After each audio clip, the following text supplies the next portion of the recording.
Welcome friends, मैं अभिजीत। चलिए आज का मार्केट का प्राइस एक्शन एनालिसिस करते हैं। देखिए ये अभी निफ्टी 50 का डेली टाइम फ्रेम का चार्ट है और चार्ट में देखिए चार्ट को बड़ा कर दिया तो आपको क्लैरिटी से दिख रहा होगा। तो देखिए आज जो फॉल हुआ है एक बॉडी साइज कैंडल से फॉल हुआ है, एक body size candle and previous जो कैंडल था एक हैमर कैंडल। तो प्रीवियस हम लोगों ने क्या डिस्कस करके गए थे, अगर 5 मिनट टाइम फ्रेम में आ जाएंगे और चार्ट को अच्छे से देखेंगे तो कल हम लोगों ने डिस्कस किया था कि ये एक अपराइज मूव था, तो बायर का एक अच्छा साइन था एंड ये जो रेंज था ना ये था बायर्स का डिमांड जोन जिधर पॉजिटिव कंसोलिडेशन हुआ था एंड ऊपर में बायर्स सस्टेन करने के लिए कोशिश कर रहा था क्योंकि ये एक रेजिस्टेंस जोन था ऊपर में। अगर देखेंगे ये देखिए ये वाला एक रेजिस्टेंस जोन था, तो उसके बिहाफ में आप लोगों को बोला गया था कि ये जो प्राइस एक्शन बिल्ड अप हो रहा है, अगर कॉस्ट का ओपनिंग मिलेगा तो इधर तक ये डाउन ब्रेक होने के बाद इधर तक तो मोमेंटम होगा, लेकिन जब ये अगर लो ब्रेक होना के चांसेस में अगर आपको एग्रेसिव मोमेंटम चाहिए तो उस टाइम पे विक्स के ऊपर नजर रखिएगा। देखिए विक्स आज उतना एग्रेसिवली पॉजिटिव ट्रेड नहीं किया, उसके वजह से देखिए ब्रेकडाउन लोअर से लेवल का जो ब्रेकडाउन है इस लेवल में जो मार्क किया था 23,495 मतलब 23,500 राउंड फिगर में, तो वो ब्रेक नहीं हुआ। उधर से एक पॉजिटिव क्लोजिंग मिला है लेकिन पूरा दिन नेगेटिव ट्रेड किया, लास्ट में एक पॉजिटिव क्लोजिंग मिला।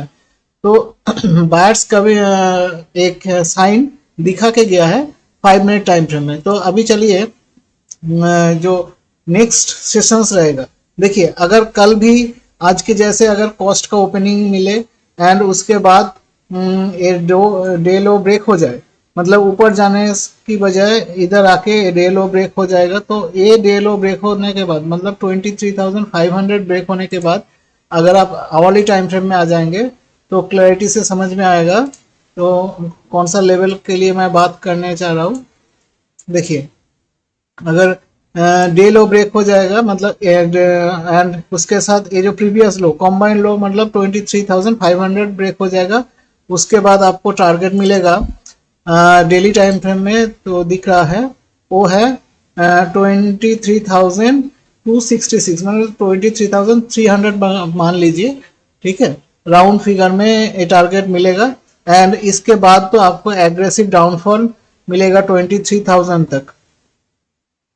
ओके तो ये रहा डाउनवर्ड स्ट्रेट प्लान, लेकिन एक चीज याद रखिएगा जब फॉल हो रहा है तो उस फॉल के टाइम पे एक रिटेस्ट होना चाहिए एंड छोटा टाइम फ्रेम में, मतलब इधर कैंडल से ब्रेक डाउन हो गया, उसके बाद छोटा टाइम फ्रेम में 5 या 10 मिनट में या 2 मिनट में जिसमें आप सुइटेबल है, थोड़ा सा रिट्रेसमेंट के बाद फिर से अगर ये लो ब्रेक होने लगे तो एक एग्रेसिव शॉर्ट का ट्रेड ले सकते हैं एंड उस टाइम पे विक्स का रोल बहुत इंपॉर्टेंट है। विक्स उस टाइम पे पॉजिटिव ट्रेड करना चाहिए एंड आज के जैसा उतना पॉजिटिव मतलब स्लो पॉजिटिव नहीं, थोड़ा एग्रेसिवनेस के साथ पॉजिटिव में ट्रेड करना चाहिए। मतलब इधर एक बॉडी साइज कैंडल का फॉर्मेशन हो गया, फिर से एक बॉडी साइज कैंडल, देन एक फिर से बॉडी साइज, मतलब एग्रेसिव ट्रेडिंग होना चाहिए। आज थोड़ा एग्रेसिवनेस नहीं था, इसके वजह से देखिए डे लो जो था प्रीवियस उसको ब्रेक की नहीं किया, तो ये एक बायर्स का साइन होता है पॉजिटिव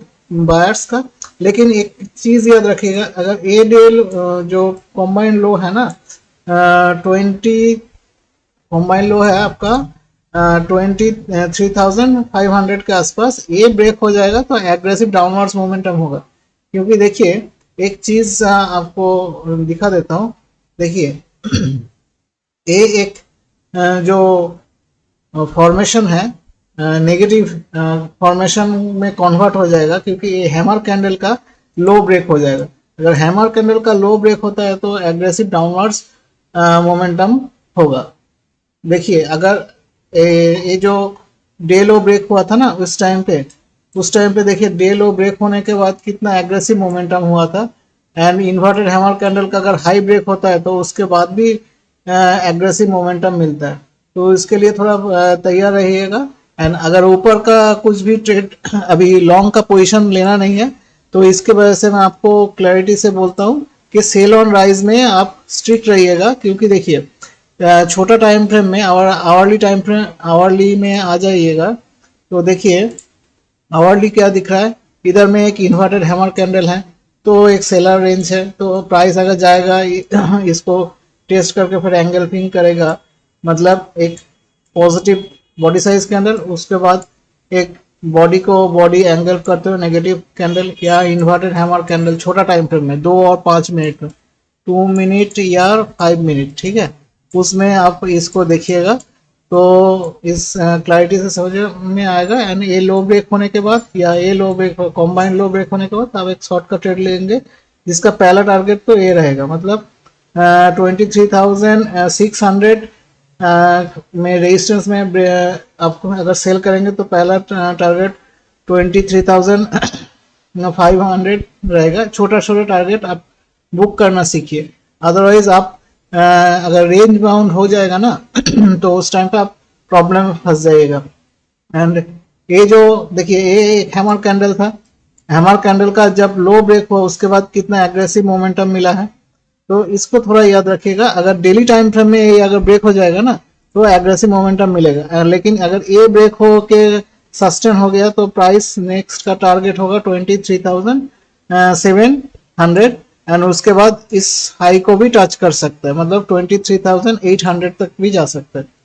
तो ये रहा ऊपर का ट्रेड प्लान, लेकिन ऊपर जाने के बाद भी आप लोग लॉन्ग का पोजीशन मत बनाइए, क्योंकि लॉन्ग का अभी सिनेरियो नहीं है, अभी सिर्फ सेल ऑन राइज करना है, मतलब ऊपर जा रहा है तो प्राइस को जाने दीजिएगा। रेजिस्टेंस में आके अगर सेलिंग का अपॉर्चुनिटी मिलता है तो सेल करके छोटा छोटा प्रॉफिट बुक कीजिएगा। और एग्रेसिव मोमेंटम डाउनवर्ड्स देखना है तो उस टाइम पे विक्स के ऊपर नजर रखिएगा एंड डे लो ब्रेक होने के बाद रिटेस्ट के बाद ही एग्रेसिव मोमेंटम होगा। और 23,500 एक क्रूशियल लेवल है, क्योंकि हैमर कैंडल का लो उधर प्लेस्ड हुआ है, ठीक है। तो ये हो गया निफ्टी का प्राइस एक्शन एनालिसिस। अभी चले जाते हैं हम लोग बैंक निफ्टी में। बैंक निफ्टी में देखिए, बैंक निफ्टी में डेली टाइम फ्रेम में क्या है, सिमिलर काइंड ऑफ फॉर्मेशंस है। देखिए आज बैंक निफ्टी में और एक हैमर कैंडल बना है, लेकिन प्रीवियस जो लो था उसको ब्रेक नहीं किया, उसके अंदर ही क्लोज किया है। तो एक लोअर वीक मतलब बायर्स कोशिश तो कर रहा है, लेकिन प्राइस को ऊपर लेके जाने में थोड़ा नाकामयाब हो रहा है एंड ऊपर से सेलिंग का प्रेशर्स बहुत ज्यादा है, तो इसके लिए आपको थोड़ा कॉशसली ट्रेड करना पड़ेगा। एंड अभी बैंक निफ्टी में भी आप सेल ऑन राइज का कॉन्सेप्ट ही रखेंगे, क्योंकि देखिए डेली टाइम फ्रेम में सबसे बड़ा ऊपर का रेजिस्टेंस जोन है आपका ये वाला इन्वर्टेड हैमर का कैंडल का हाई, ये जो है ना ये पूरा रेजिस्टेंस जोन है, ये अगर ब्रेक होगा उसके बाद ही आपको ये टारगेट मिलेगा, उसके पहले नहीं। तो अगर कल अगर आवरली टाइम फ्रेम में आ जाएंगे, देखिए आवरली टाइम फ्रेम में क्या दिख रहा है हम लोगों को कि अगर ये कॉस्ट का ओपनिंग होता है या गैप अप मिलता है, गैप अप मिलने के बाद फिर अगर इस जोन आज का day low closing my mistake आज का क्लोजिंग अगर ब्रेक कर दे तो एक अच्छा खासा डाउनवर्ड्स मोमेंटम मिलेगा। एंड अगर कल के जैसा प्राइस एक्शन मतलब आज के जैसा प्राइस एक्शन में मिले, मतलब क्या हो है, कल जो एक हैमर कैंडल बना था डेली टाइम फ्रेम में उसका लो ब्रेक हुआ, आज भी एक हैमर कैंडल बना है, अगर कल भी इसका लो ब्रेक होगा तो एग्रेसिव मोमेंटम स्टार्ट हो जाएगा, क्योंकि देखिए निफ्टी भी उसका सपोर्ट लेवल पे है के ऊपर खड़ा है एंड बैंक निफ्टी भी लास्ट जो हैमर कैंडल है उसके ऊपर ही खड़ा है। तो अगर ये ब्रेक हो जाएगा ना तो डाउनवर्ड्स मोमेंटम एग्रेसिव हो जाएगा, क्योंकि हैमर कैंडल का लो एक अच्छा सपोर्ट माना जाता है एंड सपोर्ट अगर टूटेगा तो नेक्स्ट सपोर्ट में जाके ही प्राइस रुकता है, उसके पहले कुछ रुकने का चांसेस नहीं है। तो अगर ऊपर जाता है प्राइस तो ऊपर जाने दीजिएगा है। और ये जो देखिए पहला रेजिस्टेंस जोन ये है 50,000, उसके पहले छोटा एक रेजिस्टेंस है 49,800 के आसपास, इसको मार्क करके रखिए। एंड ये हो गया तो 50,000 के आसपास एंड देन सबसे बड़ा रेजिस्टेंस 50,500। जब तक ये ब्रेक नहीं होके एक डेली टाइम फ्रेम का क्लोजिंग मिलेगा तब तक हम लोग सेल ऑन राइज कॉन्सेप्ट में ही स्ट्रिक्ट रहेंगे, ये थोड़ा नोट डाउन करके रखिए। एंड लोअर साइड का प्लान है उसको मैं बोल देता हूँ। देखिए टारगेट लोअर साइड में आपको थोड़ा चार्ट को छोटा करना पड़ेगा। देखिए लोअर साइड में है ये अगर आज का डे लो ब्रेक हो जाता है तो देखिए उसके बाद तो पहला टारगेट मिलेगा, ये जो कॉम लो है डोजी का, ये लो आपको सेकंड टारगेट फर्स्ट टारगेट मिलेगा। मतलब इसको आपको मार्किंग के लिए अगर रखना है तो आप देखिए ये हो गया 48,900, मतलब सीधा सीधा आपको 49,200 से 48,900 आपको मिल जाएगा। उसके बाद तो फॉल से 48,500 एंड 48,000 ये मिलेगा, क्योंकि देखिए उसके बाद एक पूरा body size candle daily time frame में बना है, मतलब पूरा मोमेंटम देगा आपको। सिर्फ साइकोलॉजिकल जो पोजीशंस है 48,500 48,000 उसी में ही आपको थोड़ा सपोर्ट मिलेगा। उसके अलावा आपको कुछ भी सपोर्ट का पोजीशन नहीं मिलेगा डाउनवर्ड्स की मोमेंटम में। लेकिन हाँ उस टाइम पे थोड़ा याद रखिएगा, विक्स के ऊपर नजर रखिएगा। अदरवाइज क्या है आज जैसे आपको विक्स ने थोड़ा कंफ्यूज कर दिया, अगर कोई पुट का बाय किया होगा तो उसको अच्छा मोमेंटम नहीं मिला तो शायद कॉस्ट पे एग्जिट किया होगा या छोटा मोटा लॉस लेके ही एग्जिट किया होगा। तो ऐसा ना हो, तो उसके लिए आप थोड़ा विक्स के ऊपर नजर रखिएगा, ठीक है। विक्स थोड़ा एग्रेसिवली ट्रेड करना चाहिए हायर साइड।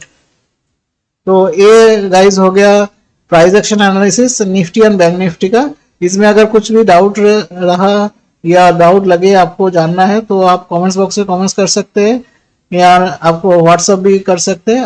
एंड अभी जो हम लोगों ने सेशंस किया ये अगर आपको अच्छा लगे थोड़ा लाइक शेयर एंड कमेंट्स कर दीजिएगा, इससे हम लोगों को थोड़ा खुशी होता है।